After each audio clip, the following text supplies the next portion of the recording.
Hello guys, hello Capricorn. Welcome dito sa ating channel, Kapalaran 888. Welcome. Alamin natin kung anong messages, vibration, gabay, energy para sa lahat. First two cards natin, Capricorn, stay focused and choose peace. Bakit ganon? Anong energy ba ang pinuposes mo sa linggo ito? Tingnan natin yung second deck mo.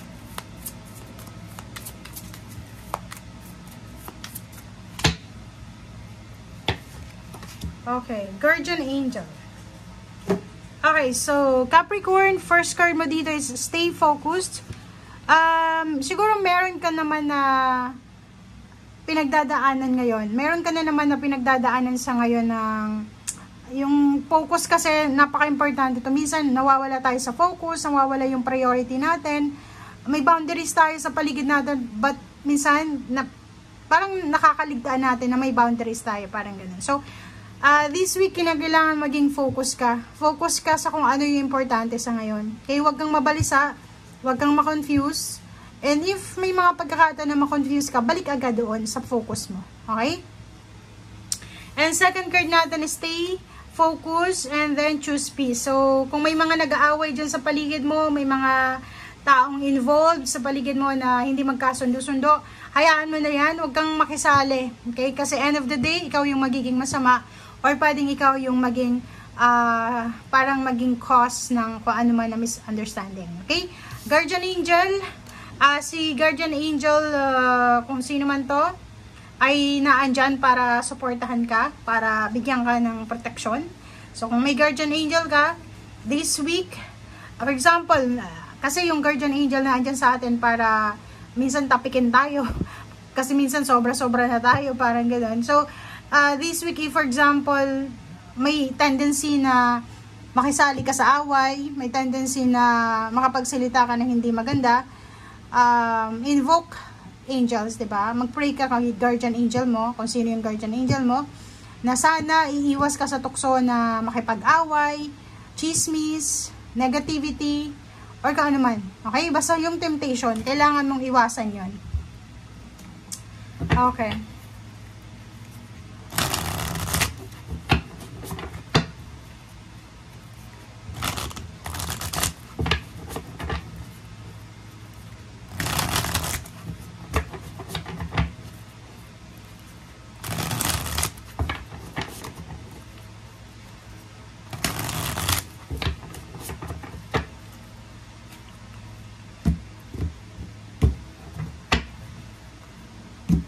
Okay, first card and second card.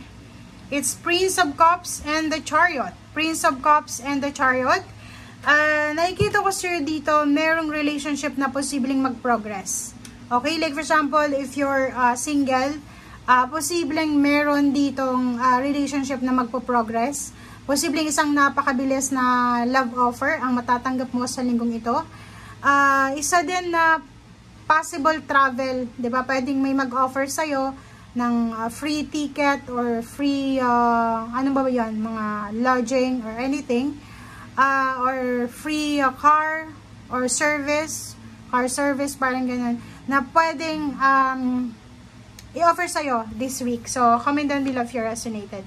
Pwede din yung iba sa inyo na, halimbawa, nakatira ka sa isang lugar, may mag-offer sa'yo na, uy, pwede kang lumipat sa bahay namin or sa lugar namin kasi mas mababa yung tax doon, mas mababa yung ganito ganyan. So, nakikita ko sure dito yung isang mabilis na decision making, mabilis na offer, mabilis na development sa mga offer nito. Okay, King of Swords and Hierophant. Nakikita ko sure dito na you are surrounded ng mga like-minded individuals. Yung mga taong nakapaligid sa'yo, Capricorn, ay sila yung mga taong resonated sa energy mo. Ibig sabihin, pareho kayo ng energy. Kung gusto nilang magtagumpay sa buhay, gusto mo rin maging matagumpay sa buhay. Yung parang pareho kayo ng goal sa buhay. Gusto nyong, pareho kayong makapunta ng ibang bansa, gusto nyong ma-promote pareho, parang ganun. So, nakikita ko sa'yo dito na you are guided, you are protected, you are parang nasa tamang direction ka.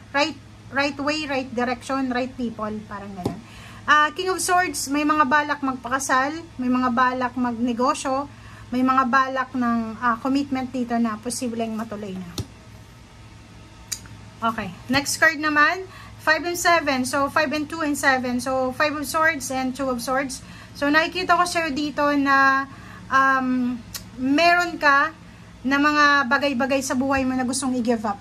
Pag-isipang mabuti kasi yung 2 of Swords na to is kailangan mo ng dobleng ingat, doblang pag-iisip, dobleng desisyon. So, 5 of Swords, ito yung mga bagay-bagay na gusto mong i-give up. Gusto mo nang umalis, gusto mo nang alisan, gusto mo nang ibaba. Parang gano'n. Pwedeng pride, or pwedeng relationship, or money, or career, or yung dreams mo, yung goals mo. Ito, pag-isipan mo munang mabuti. Okay? Wag mong ibababa yung dreams mo. Wag mong isusuko. Okay? So, nakikita ko sir dito, isang relationship ang pwedeng mag-fail. Okay? So, kung may nag-offer sa'yo ngayon ng relationship, pwedeng mabilis yung transformation niya, mabilis yung progress, but pwedeng hindi siya for lifetime. Parang gano'n. So, comment down below. Ace of Wands, Hangman na reverse, and then 3 of Wands. Okay. So, yung 3 of Wands mo dito, meron kang hinihintay. You're waiting. Like, 3 months ka na, 3 years ka nang naghihintay. Or pwedeng meron kang hinihintay na 3 tao, 3 desisyon.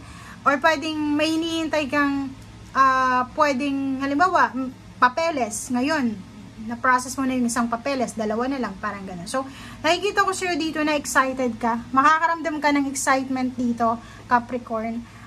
Yung ibang Capricorn,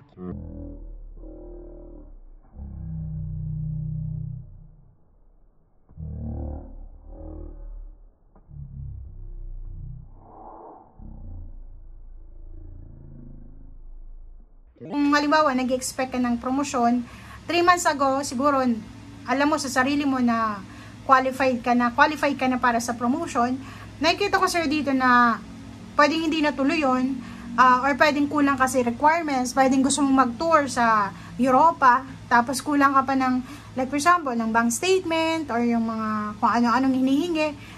Siguro ngayon, nakikita ko yung sobrang excitement and confidence mo dito. Kasi, alam mo na, itong hindi natuloy na to na bagay sa buhay mo ay posibleng matuloy. Like, for example, homecoming, diba? 3 years ka nang naghihintay para sa pag-uwi mo ng Pilipinas, pagpapakasal, pagbubuntis, pagtatapos ng mga anak mo, parang ganun, or pagkatapos na ng bahay mo, yung parang ang tagal mo nang nagpapatayo ng bahay, hindi pa rin natatapos. Parang ganun. So, yung mga heartaches, pain, parang ganun. So, yung mga utang mo, parang ganun. So, malapit mo nang matapos yung, kung halimbawa, pera yung hinihintay mo, kailan ka magre-retire, kailan mo makukuha yung lump sum of money, parang ganyan. So, nakikita natin na on the way na siya. Okay? So, thank you guys for watching. At ay para sa lahat ng Capricorn. Maraming salamat Capricorn sa panonood. Bye!